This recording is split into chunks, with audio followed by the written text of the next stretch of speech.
The following is a men's War Games match. The rules of the match are as follows. Two teams will be contained in separate cages, with one member of each team starting the match. At regular intervals, alternating members from each team will be released to enter the match. The team with the advantage will be the first to have a member released into the match.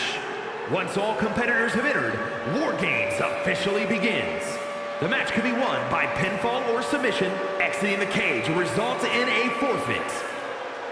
Now, let the War Games begin! Yes, indeed. Let the War Games begin. And what a hell of a way to introduce our WWE 2K23 review. Welcome back to Otakus and Geeks.com if you are returning, and welcome if you are a first-time visitor to our channel or our website. Justin here, and I am going to be reviewing WWE 2K23. This was recorded, and all footage you see here is for the PlayStation 4, my base PlayStation 4, by the way. And I have to say, this game runs very well on that as well. We'll get into that in a bit. But as always, I usually give you a brief synopsis, but this time we're going to be doing things a little bit different. Since 2K is so heavy on our channel with UWL Saturday Night Slam, I want to just touch on a couple of bit of the modes. I'm going to talk a little bit about some of the tweaks that they have, because it is technically the same game with some really good tweaks in addition. So let's kick this off first with the popular mode, 2K Showcase. Now, 2K Showcase this year is no other than a 16-time world champion, John Cena. And we are going to be playing not as John Cena in this showcase, as you were seeing from previous showcase modes, such as Daniel Bryan, Rey Mysterio. This time, Cena decided for his showcase, he wanted to give flowers to people that he shared the ring with that he actually lost to, such as Rob Van Dam, Undertaker, The Rock, just to name a few.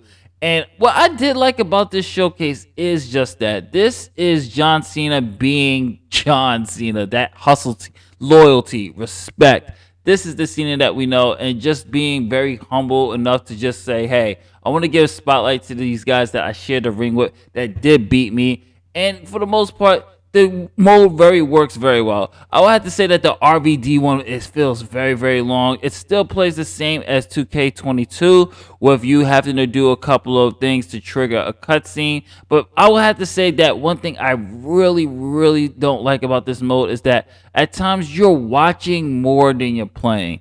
I mean, after you do a certain thing, you're practically watching the rest of this ECW One Night Stand match. And I wish they would just let you really just do the matchup and really do more with it. So we're going to talk a little bit about the universe mode. Once again, still the same mode, still the same thing that you, even with the interface. I mean, I would have to say the UI is way more cleaner, way more crisp, looks way better. You have your wrestlers that you can see as you can choose. I'm going to choose the legendary, my favorite wrestler, my GOAT, Bret the Hitman Hart. And I'm going to assign him to Raw. And I'm going to have him challenge for the Tribal Chief Roman Reigns for the Universal Championship. That Roman Reigns is pretty good. Anyway, so we're going to go to Roman Reigns, and I'm going to show you what they added this time, which for us for us universe content creators, this is such a blessing in disguise. I'm glad they added this back. We are now able to do our damn cutscenes here and choose the actions that we're going to have in our rivalries or to start a rivalry. This was so needed because I can't tell you how many times even with the cutscenes that we did for the UWO, I had to go to video, choose the cutscene, edit it within the show. It was a headache. Now, the fact that I can choose the actions and actually feel like I am controlling the damn universe mode while having wrestlers interfere that I want them to interfere. Instead of having the music play, I can actually have them interfere, hit with a chair shot, do surprise attack. You can do some post-match disrespect. So they give you options. And one thing I do like about this is that depending on the options that you choose, will affect the personality traits of said wrestler. So they can have some momentum going in. They might lose some momentum going in. They can become more heelish. They can become more babyface and things like that, depending on what you choose. You can respect your opponent or you can disrespect your opponent. So I'm going to show you an example. I chose a cutscene, so let's see how it plays out in universe mode. Check this out. Into the ring, and here we go, an attack, and before the bell even rings. The official needs to get in there and get some control. We know there's a lot of disdain between these two men, and we're seeing it right before our very eyes, before this match even starts. Now we're official. Trying to catch the superstar off guard, but they were prepared. That was universe mode. Not much change, and same thing with GM mode. Not much has changed here in the GM mode. You still are able to draft your wrestlers. You're still able to set your budgets, and you still have to be careful on who you place on your card. Obviously, you want to have good matches, so certain styles are not going to gel with certain styles. Certain people are not going to gel with certain people, kind of like how real life is. You have to manage. You have to go through wrestler inquiries. If a wrestler feels like he or she needs a week off, give them that week off. You have to do your logistics, such as your road crew, your lights. You got to manage your roster. You also have your power cards, which gives you an advantage.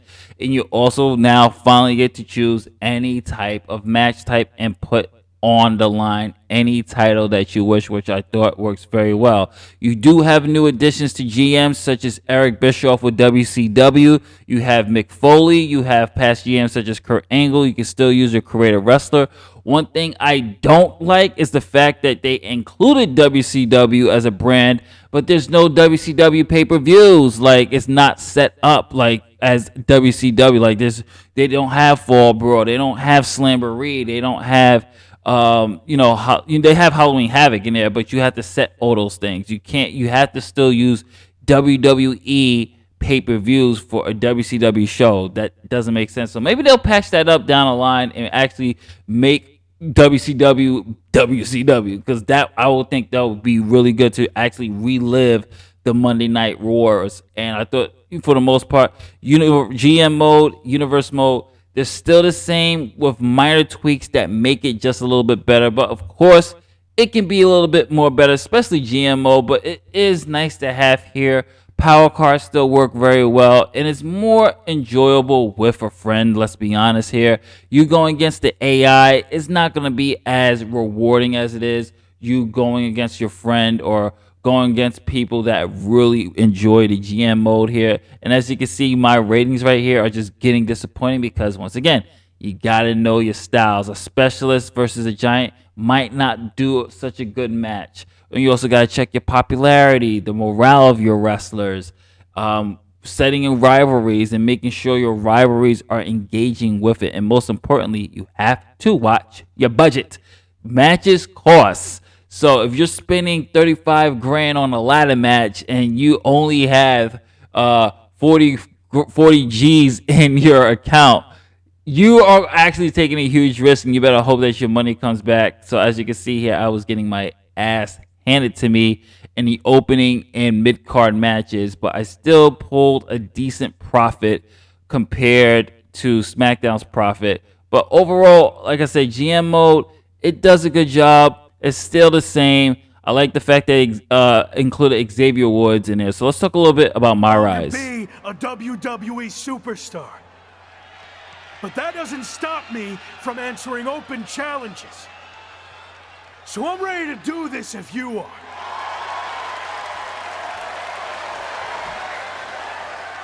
Noam Dar has informed me that he will accept the challenge as long as the match is contested under British rules. As far as we know, The Lock has never competed in a British rules match, while Dar specializes in this style as Heritage Cup champion.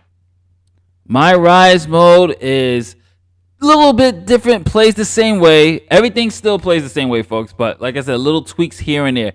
This year, you have two paths that you can take. Obviously, you can choose your male or female, but this path, story-wise, you can be a generational superstar where you're coming from a family who's in the business, or you can be the next big thing, someone who's worked on the indies and now they're being held as a heir apparent to the WWE, someone who's going to really make a splash in there. Not going to spoil the story. It's your typical toss and turns that you expect from a My Rise type of storyline. Right here is my guy is actually trying to, well, that will be a spoiler. Well, he's trying to do something here to earn his way back into the WWE. I guess I could give that minor spoiler. But otherwise than that, it's a fun story. Some of the dialogue is cringy, but I do actually like the voice performances this year.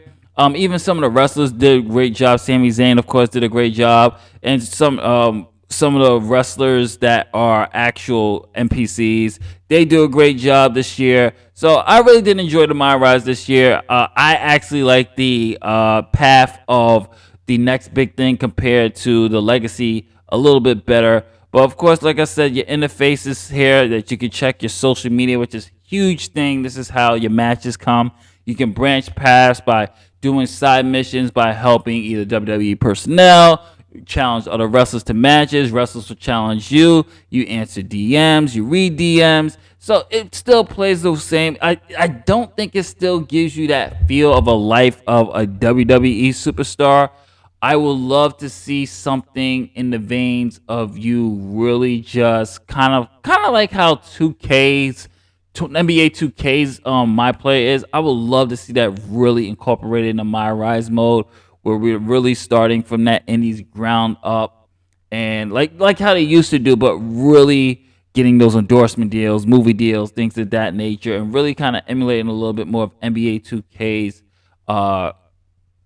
career mode and really making it stand out, because obviously My Rise ends, but I would love to see an expansion on this and just do something like you're on SmackDown for a year to make it actually feel like a year. You're on Raw for a year, NXT for a year, and things of that nature. Really make you earn that journey of wrestling, like, booking your hotels and things like that. I know I'm dreaming here, fantasy booking here, but there's so much they can still do with this mode, and it's it kind of feels very Road to WrestleMania like, and there's nothing wrong with that. But hopefully in 2K24 we get to see a little bit more freedom and a little bit more exploration on these characters and what we're able to do. So I'm going to be giving now my final thoughts here for WWE 2K23. Gameplay is solid. Since I talk a little bit about the gameplay plays exactly as 2K23. When it comes to your strikes, you have your light, your heavy attacks, you have your grapples, you have more new match types such as War Games, which I think is going to be the most popular match mode online. I will have to say some things I do not like here. Things that they took out. For Universe mode, they took out the show intro, as far as I can tell, as far as I can see. So for those who do show intros, like us for the UWL, that's gone at the moment.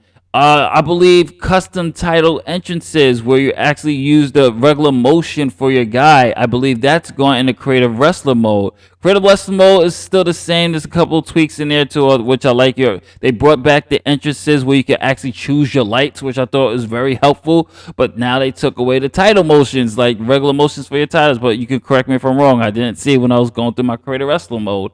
You're able now to implement your regular Creative Wrestlers, and you can export them into My Rise, so you can create your wrestling creative player and then use them for My Rise if you want to have them do the My Rise career. Overall, graphics is good. I didn't really encounter too many game-breaking bugs. I will have to say bugs that I encountered in 2K22. It hasn't shown up here yet. So I'm hoping that I don't encounter something that's game-breaking and things that was like really, really annoying when it comes to a lot of the customizations and things like that. For the PlayStation 4 base, it runs very well. As you can see, Roman Reigns looks gorgeous. The scales, the selling is so good in this, man. They are really upping the presentation. Commentary is a little bit better, but it's still the same lines, still dialogue. Ringing announcers kill it. Music is great. Arenas are great. Fun, solid game edition. Not much has changed at all. Just minor tweaks. Is it a little bit of a roster update? Kinda. And a little bit of, it's kind of a roster update with a couple of new matches, a couple of new tweaks, but it's still a worthy buy. Still a worthy buy for you to check it out, especially if you are a 2K2022 content creator. Definitely want to upgrade to WWE 2K23 for this War Games mode. Better pin, very much, I gotta say that, very great with the pin submissions now, pin kickouts and things like that. Made it much more easier. You have options. This is Justin from Otakus and Geeks.com. WWE 2K23 gets a B+. Don't forget to like, share, subscribe.